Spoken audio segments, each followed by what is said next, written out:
بە خودای زۆر دەریان خۆش بێ لە سبەینێکەوە دەری با بچین لە بۆ خەستەخانەی میهرەبانی کەبابێ.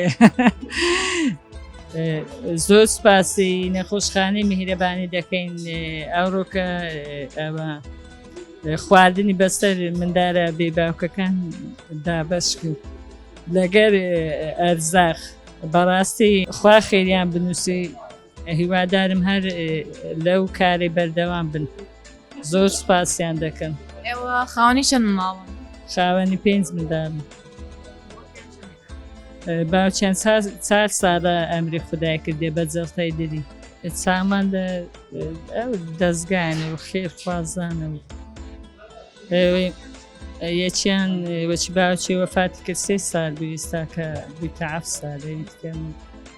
ئەوی تکەم سەلامەت بخۆش بی لەگە تەمەنی تو ئەوی تکەم 10 ساڵە و یەکیشم 18 ساڵە. ئەوە نییە پارکەمی دەگری نەخۆشی هەیە.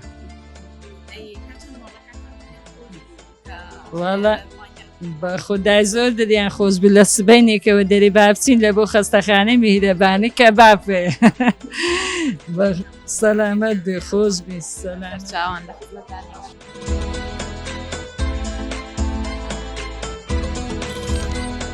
میهرەبانی دڵسۆزی و لێزانی.